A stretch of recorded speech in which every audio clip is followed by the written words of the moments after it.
Hello guys, I decided to do this video in terms of an Evo Nintendo Direct roundup, because the fact is Evo is a gaming tournament. You don't really want to know the standings of the fighters and what games they've played, etc. You want to know the news coming from it. And there's a couple of bits of news coming from Evo, and there's also a Nintendo Direct mini roundup that happened this week as well. So we can talk about those before I progress and talk about Comic-Con, which I'm going to do next week, because there's a lot of news coming from it, so I need to sort of collate everything and put everything together so I can do one video for you guys instead of mashing it up into small little chunks. There's no point in doing those apart from the fact that I'll probably get good hits from them. I'd rather give you all the information entirely so you can actually judge for yourself. So here we go. Biggest news coming from Evo is that the fact we're going to be getting a new Street Fighter 4 game. So it's going to be Street Fighter 4 Ultra, which Capcom does this a lot in terms of fighting games. So those of you who are bitching about it, they've done it with the Street Fighter 2 franchise. They oversaturated it, they oversaturated the Street Fighter 3 franchise, and now they're doing it with Street Fighter 4 because there's still money to be made.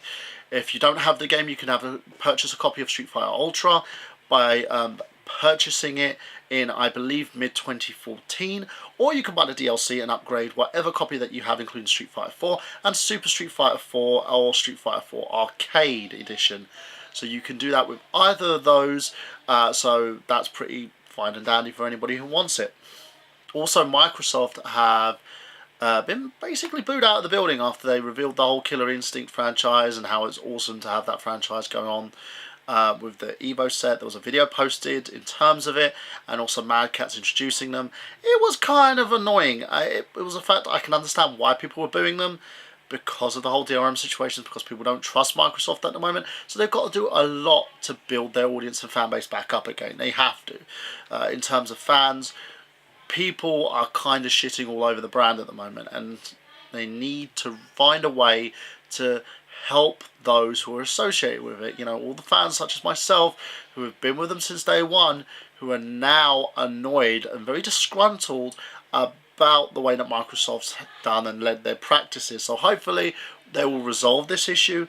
Hopefully Microsoft will find ways to bring fans back to their brand, but for now, nobody trusts them.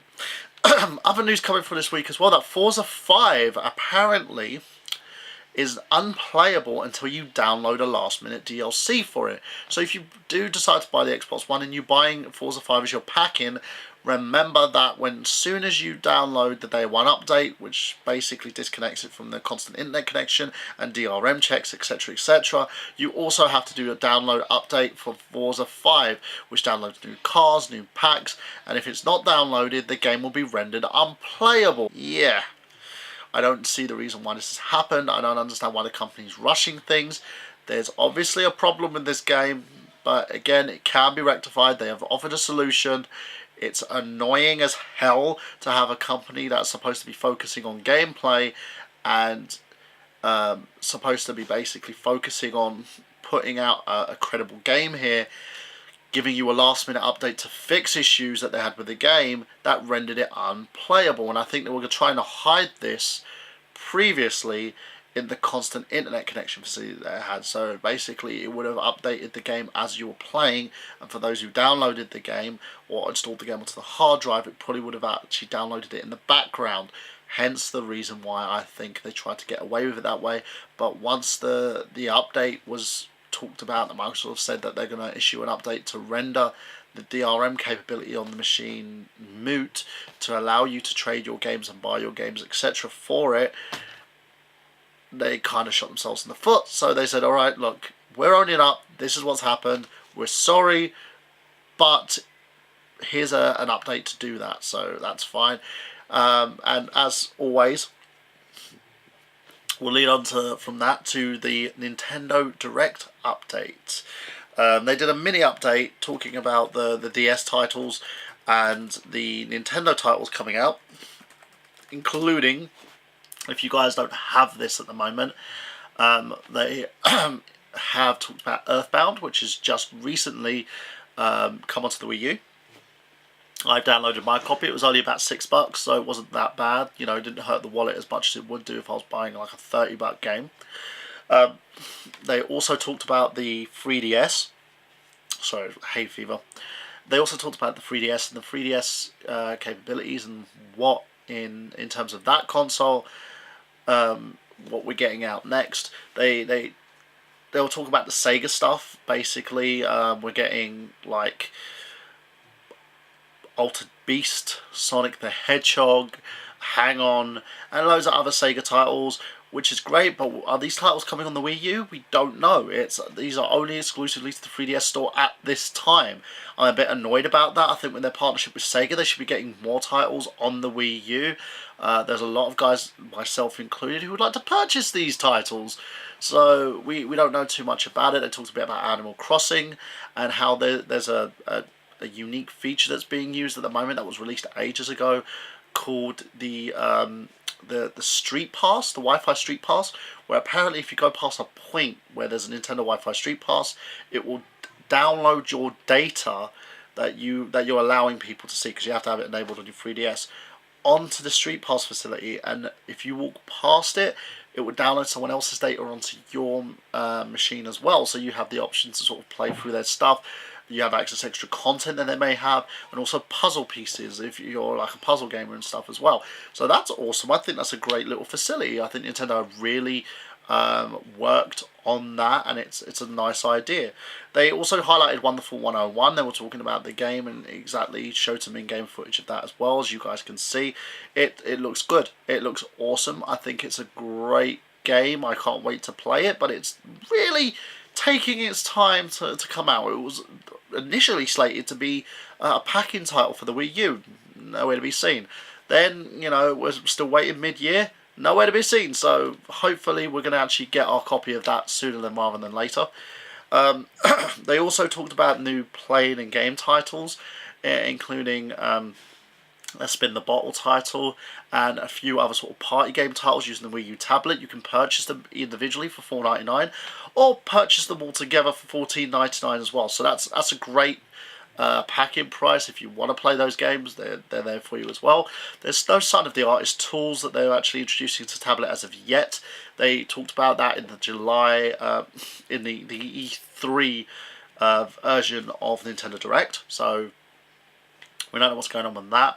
And also, guys, that's pretty much it, really. If you want to hear more from me about these things, leave a comment. Let me know what you think of the Mini Nintendo Direct. What did you think of Evo? What did you think of anything that you've seen on this channel? Like, comment, subscribe, and remember, I've got a competition coming on, which has ended this week, for a copy of Blaze Blue. I'm going to announce the winner for that in my next video, and also a new competition starting up from today to win a pair of Nintendo Wii U headphones. You can use these on your iPhone, you can use these on your Xbox 360 controller, you can also use these on the Wii tablet, which is what they're built for in the first place. They are worth $10, and I will also be packing with them as a courtesy of Game, because they gave me this for free, a Wii U tablet controller cover, and also cleaning kit. So you've got like the cover to be able to cover the screen. You've got a cleaning kit so you can wipe the screen clean and do a proper cleaning job.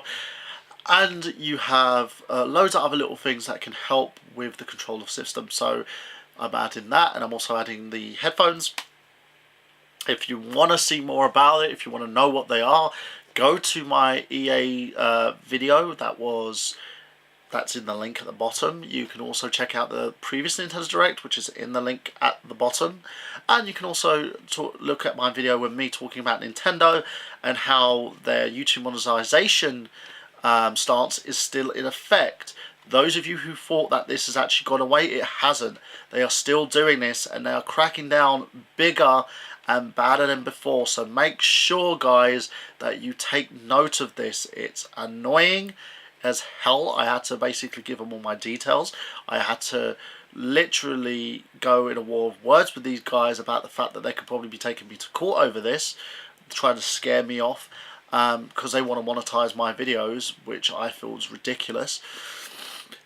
So I have to make sure that I defend myself, which is what I am doing at the moment. So if you want to know more about that, check that out. And remember, guys, stay tuned for more gaming news. So keep gaming, and if you want to hear more from me, check out I Got Gameplay and that's 8 PM on Mega Powers Radio. And you can also catch me on other Mega Powers Radio podcasts, including Geek Speak, Keeping Kayfabe, which is part of a different network, but they're awesome as well. Smack Talk, the Fanboys Anonymous Meeting, and also other podcasts. So make sure that you guys check those out. The I Got Gameplay channel is going to be updated soon.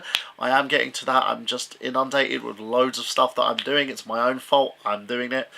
And also I'm thinking about putting up a donate button on the YouTube channel, so let me know if you think that's a good idea.